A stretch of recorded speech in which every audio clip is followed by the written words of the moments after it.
Motors is adding more cars to its recall heap. This time, about 200,000 older Chevrolet Aveo cars. GM's biggest truck scandal just exploded, and it's worse than anyone imagined. Nearly 900,000 pickups recalled, engines seizing on highways, and a so-called fix that's nothing more than thicker oil and a new cap. This isn't about maintenance, it's about betrayal. So why did GM gamble with your safety? How many trucks are still rolling time bombs? And what happens when the warranty runs out? The recall... This wasn't a recall, it was a bombshell. When General Motors announced that nearly 900,000 trucks and SUVs might suffer sudden engine seizures at highway speeds, it wasn't just an administrative notice. It was the collapse of a legacy built on the idea of dependability. Imagine coasting down the interstate with your children in the back seat, the radio playing, when in an instant the engine locks solid, the power steering vanishes, and 18-wheelers close in behind you. That is not inconvenience, that is terror. But here's what makes this story different. It isn't just about mechanical parts, it's about betrayal. Owners didn't just buy trucks, they bought heritage. A Silverado in the driveway was more than a vehicle. It was family tradition, a badge of trust, proof that the machine under the hood would never fail them. For decades, commercials promised exactly that. And then, without warning, that trust seized just like the engines themselves. Behind the corporate statements and technical jargon lies a truth too sharp to ignore. General Motors knew. Engineers flagged the defects years earlier. Executives calculated the risks. And customers kept buying trucks that were already time bombs rolling onto America's highways. The recall notice wasn't the end of the story. It was only the surface scratch. What GM slipped under the hood as a fix tells you everything about their real priorities. The oil fix. Instead of redesigning the flawed parts or replacing engines outright, General Motors told dealers to pour in a heavier grade of oil and slap on a new filler cap. What takes less than 5 seconds on the assembly line was now being presented as a safety remedy for engines that could otherwise seize at 65 miles per hour. The official guidance instructed technicians to drain the original 0W20 oil, swap in 0W40, change the filter, and affix a cap labeled with the updated viscosity. Owners were told this would provide a stronger protective film between critical components and extend the life of their engines. On the surface, the explanation sounds technical but sensible. Thicker oil does create a sturdier cushion between metal parts, yet it also adds drag, reduces efficiency, and undermines the very fuel economy ratings that these vehicles were sold on. Customers who thought they were getting best-in-class mileage are now being asked to sacrifice performance to mask a defect. More troubling, engineers privately admit that oil viscosity cannot undo damage already inside the block. Microscopic debris from defective machining remains, circulating through the system until it finally destroys the bearings. In effect, General Motors offered a band-aid for a bullet wound. It might delay catastrophic failure long enough for some trucks to outlast their warranties, but it does not solve the underlying issue. For owners, the question became simple: trust the cap or brace for disaster. That oil cap trick may have fooled some owners, but the numbers don't lie. When you line up the data, the glossy commercials crumble. The numbers. For years, glossy advertisements have portrayed Chevrolet and GMC trucks as unbreakable workhorses, celebrated with trophies from research firms and endorsements from magazine editors. Yet when federal investigators began compiling complaints, the narrative shifted. The National Highway Traffic Safety Administration logged more than 40 reports of sudden engine failure, including over a dozen crashes and a dozen confirmed injuries. The agency's engineers noted that in many cases, drivers had no warning before losing propulsion. The timeline makes the situation even more damning. Regulators opened a preliminary evaluation in January of 2025 after a spike in complaints. By April, they had expanded their probe to cover nearly 900,000 vehicles. Within weeks, General Motors announced a massive recall and issued stop-sale orders to dealers. This rapid escalation suggests the data was overwhelming. Even so, many consumer advocates argue the recall population is still understated, and the defect could affect well over 1 million engines. The dissonance between glossy award campaigns and hard federal data could not be starker. Marketing promises most dependable, but the complaints tell of trucks dying in traffic, and every fresh data point raises a bigger question. How long had the company known? Statistics built the pressure, but in the courtroom, the mask slipped entirely. Here's where GM's carefully guarded image collided with hard evidence. If this already has you rethinking what's under your hood, Hit subscribe to our channel and drop a comment below. Have you faced engine problems or recall headaches? The courtroom. A few years before the latest scandal, General Motors had already faced furious customers in the Siqueiros class action over oil consumption. Plaintiffs alleged their trucks burned through a quart of oil every 1,000 miles, long before the engines should. When the case went to trial in October of 2022, attorneys revealed internal documents showing that engineers had warned about defective piston ring designs in the active fuel management system. Instead of a redesign, management approved a cheaper cleaning process, gambling that engines would survive the warranty period. The jury sided with the owners and awarded thousands of dollars per vehicle, with damages potentially exceeding $100 million. That verdict established a pattern. Engineers identify a flaw, management suppresses it, and consumers foot the bill when engines fail. Marketing campaigns filled with golden trophies could not sway the jury. Instead, the evidence of internal memos, service bulletins, and ignored warnings told the real story. Owners who thought they were buying reliability discovered they were effectively paying for corporate risk management experiments. The echoes of that case reverberate now. The recall of nearly 900,000 trucks is not happening in isolation. It arrives in the shadow of prior lawsuits, showing that when General Motors chooses image over engineering, the result is predictable. Courtrooms expose what commercials conceal. Court records left questions hanging in the air. To answer them, you need to get closer to the engines themselves, closer than GM ever wanted you to look. Tiny flaws. The most frightening part of this scandal is how small the mistake really is. In modern engines, tolerances are measured in thousandths of an inch. A crankshaft or connecting rod journal that is only slightly too rough or slightly too wide can mean the difference between a healthy powertrain and a catastrophic failure. In the case of General Motors V8 engines, the crankshafts and rods produced at the St. Catharines plant in Ontario between 2021 and 2024 carried surface finish defects that could not be seen by the naked eye. They were off by only a fraction of a hair's width, but that microscopic imperfection was enough to break the oil film that normally protects the bearings. Once that film collapses, metal grinds against metal. The friction generates heat, the bearings scar, and debris circulates through the oil system. In teardown after teardown, independent mechanics have found scored journals, welded rods, and oil pans glittering with metallic fragments. These were not high-mileage trucks that had been abused or neglected. Some had fewer than 30,000 miles when they locked up on the highway. The failures are not random, and they are not the result of bad luck. They are baked into the production process itself. The deeper you peer into these failures, the more glaring another truth becomes. GM already knows how to build engines that survive. The Corvette proves it. The Corvette. It is one of the cruelest ironies of this entire saga. The Chevrolet Corvette, a sports car that lives its life at Redline, shares the same fundamental small block family as the trucks that seize at ordinary highway speeds. Yet the Corvette's LT2 engine is not dropping connecting rods or welding bearings. Why? Because it was designed with a completely different set of priorities. Engineers building a Corvette know the car will be tracked, pushed, and punished. They specified forged steel connecting rods, high-grade alloy crankshafts, and a dry sump lubrication system with multiple pumps to guarantee constant oil flow even under extreme cornering. The difference is night and day. Corvette owners thrash their cars at 6,000 revolutions per minute without fear. Silverado owners find themselves stranded on the interstate with a seized engine while cruising at 2,000 revolutions per minute. That disparity makes the truth impossible to ignore. General Motors can build bulletproof V8 engines when it chooses to. The technology, the metallurgy, and the machining precision already exist inside the same company. The only thing missing in the truck engines is the decision to spend the money on them. If Corvette owners enjoy bulletproof reliability, why are truck buyers rolling the dice? Follow the money, and you'll see the calculation. The warranty. When you step back from the individual engines and look at the strategy, a pattern emerges. A full recall with new crankshafts and rods would cost billions of dollars.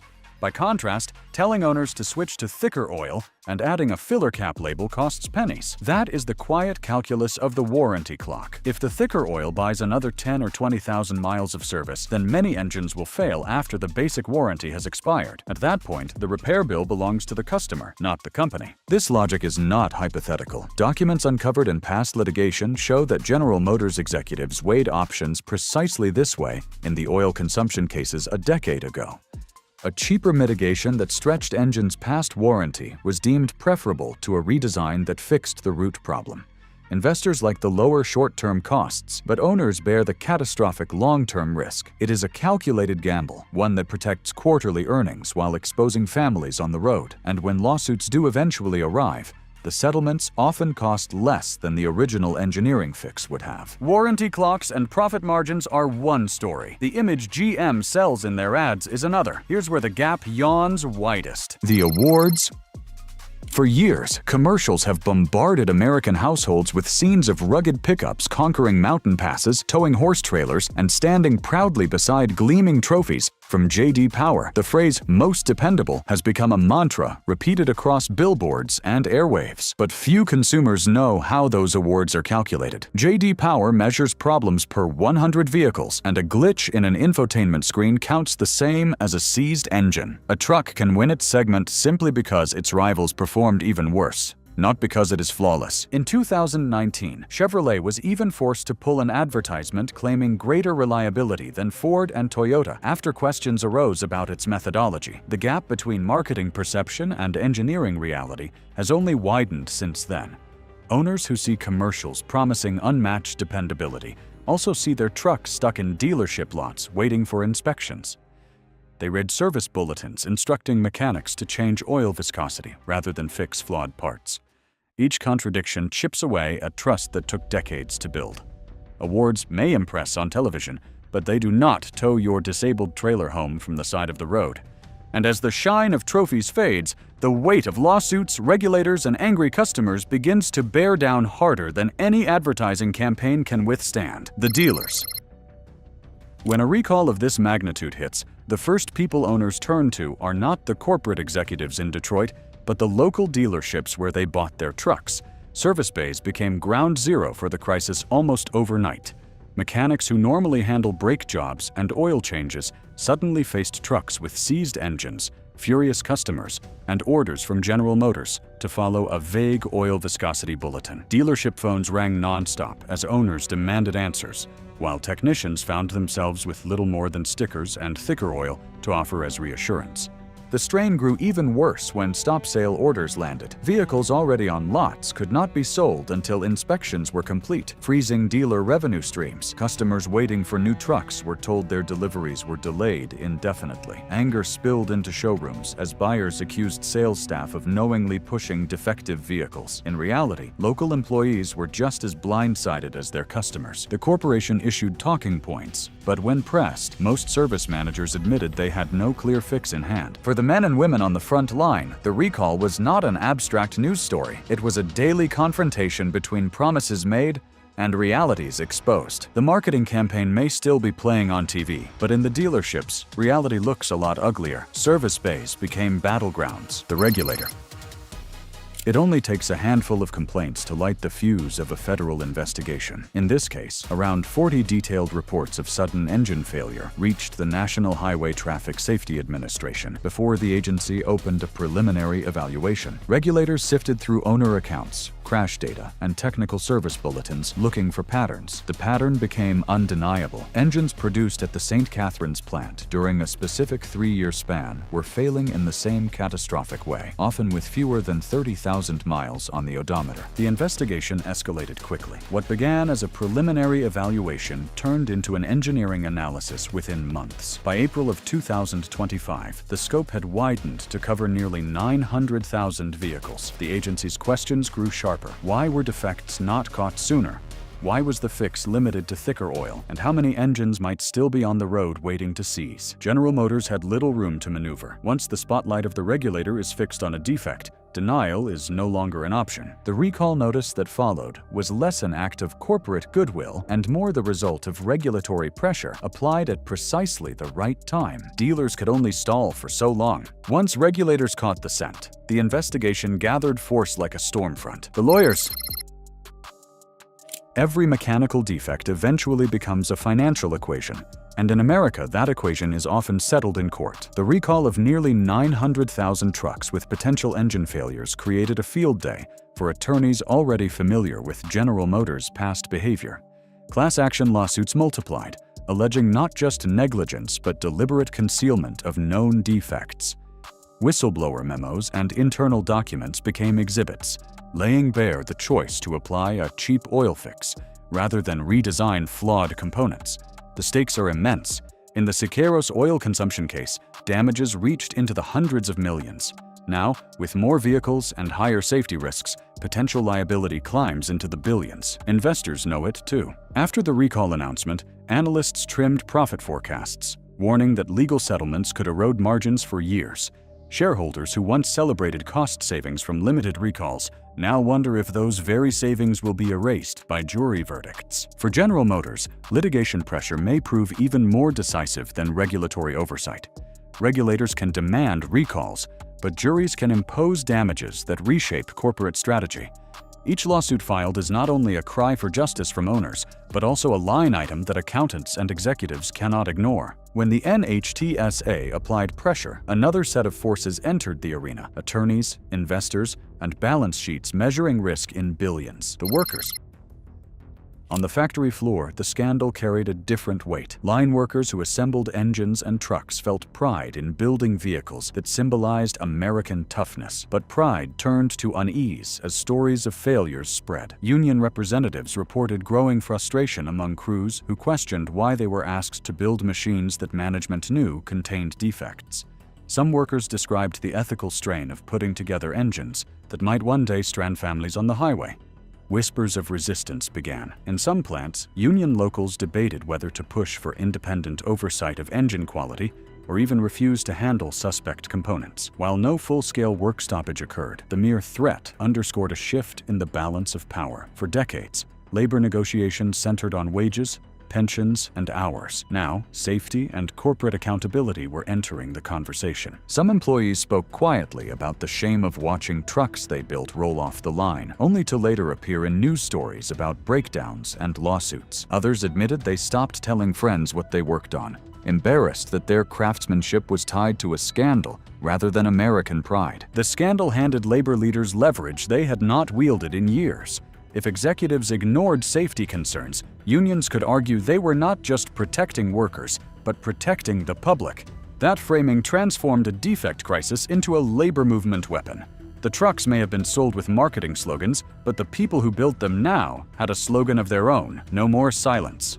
Lawsuits tell one story. On the factory floor, workers tell another, and theirs could change the direction of the entire scandal. You've seen how deep this scandal runs. If you want the full picture and don't want to miss what comes next, hit subscribe now. We're uncovering more every week, and the next revelation could directly affect you. Broken trust. For decades, pickup trucks have not just been vehicles, they have been symbols of identity. Families in Texas, Michigan, and Oklahoma passed down Silverados and Sierras like heirlooms, trusting General Motors to build machines that would work as hard as they did. Breaking that trust is not the same as a faulty recall. It is cultural vandalism. When news spread that engines could seize without warning, many loyal buyers felt betrayed on a personal level. They had not just bought trucks, they had bought into an idea of dependability that shaped their daily lives. The consequences are showing up in resale values. Used car guides already list certain V8 models at steep discounts, with trade-in offers thousands of dollars below expectations. For small business owners, that drop means less equity to reinvest in equipment. For families, it means the truck they thought was a safe asset is now a liability. Loyalty erodes quickly when households feel financially trapped by the very brand they trusted. For many longtime buyers, the betrayal feels generational. Fathers who swore by Chevrolet now tell their sons to look elsewhere. Neighbors who once compared towing capacity now trade horror stories about seized engines. The collapse of trust spreads not just through households, but entire communities that once defined themselves by their trucks. Breaking trust with pickup owners breaks the foundation of the company's image. Once that bond fractures, rebuilding it is not a matter of a single recall. It can take generations to restore. When line workers lose faith, customers take notice. The scandal spread from the factory floor to driveways across the nation. Rivals move in.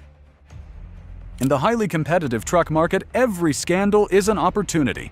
When General Motors stumbled, Ford and Toyota wasted no time in pressing their advantage. Ford dealers launched conquest campaigns, offering cash incentives for drivers who traded in Silverado or Sierra models for F-Series trucks. Toyota expanded its certified pre-owned program, highlighting reliability scores that contrasted sharply with General Motors' mounting recalls. Both companies placed targeted advertisements across the Midwest, hammering home messages of durability and safety. The electric transition also became a weapon. With Ford already pushing the F-150 Lightning and Toyota teasing hybrid truck expansions, the message was clear. While General Motors was busy patching old V8 engines, competitors were moving confidently into the future. The scandal provided them with a narrative tailor-made for conquest. Why stick with a brand hiding defects when others are innovating openly? Rivals also leaned on loyalty programs, offering extended warranties and free maintenance packages aimed directly at uneasy General Motors owners. Ford dealerships ran radio ads promising peace-of-mind miles, while Toyota sponsored community events in pickup-heavy regions. Every gesture reinforced the contrast. Competitors investing in reassurance, while GM scrambled with excuses. Every buyer swayed away from General Motors represents not just a lost sale, but a long-term customer gone for good. Pickup loyalty is notoriously sticky. Once a household switches, it rarely comes back. Rivals knew it, and they pressed the advantage ruthlessly. Once pickup loyalty wavered, competitors circled fast. Rival automakers saw an opening too big to ignore. Politics at play. Political leaders love a scandal they did not cause, and General Motors handed them one on a silver platter. Congressional staffers began drafting hearing proposals within weeks of the recall. Safety committees floated the idea of summoning executives to explain why defects known internally for years were allowed to persist on public roads.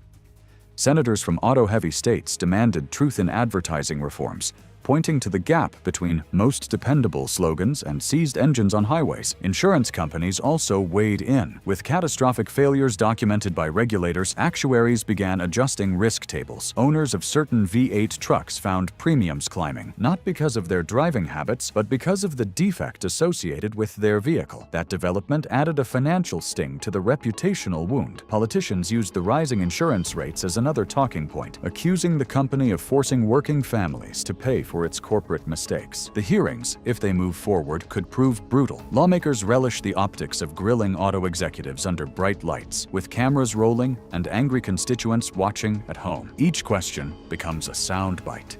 Each evasive answer, another headline. Even if fines are limited, the reputational hit compounds. In Washington, image matters as much as engineering. By the time lawmakers began drafting press releases, General Motors was no longer just a car company with a recall. It was a symbol of corporate negligence and regulatory complacency. As GM's rivals seized market share, another group moved in: politicians. Nothing attracts Washington like a corporate failure tied to public safety. Driver's choice.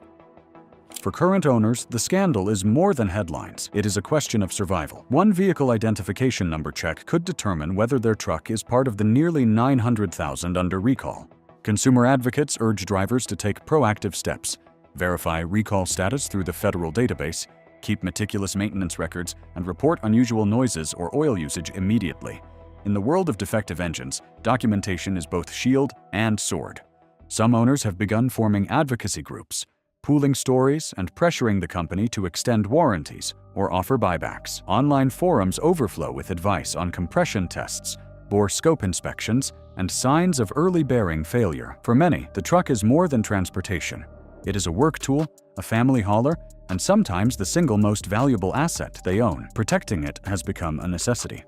Yet even as owners take control, new complaints continue to surface. Each fresh report suggests that the crisis may be larger than officially acknowledged. The company can issue statements, regulators can demand answers, and lawyers can file suits. But at the end of the day, it is drivers who live with the uncertainty every time they turn the key. Congress can debate and CEOs can deny. But at the end of the day, the next move belongs to drivers themselves. You've now seen how deep this goes. Hidden defects, silenced workers, and a trust shattered across generations. But this story isn't over, and the next chapter could hit closer to your garage than you think. Don't leave yourself in the dark.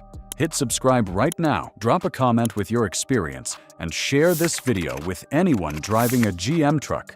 Because the more we expose, the safer and louder our community becomes.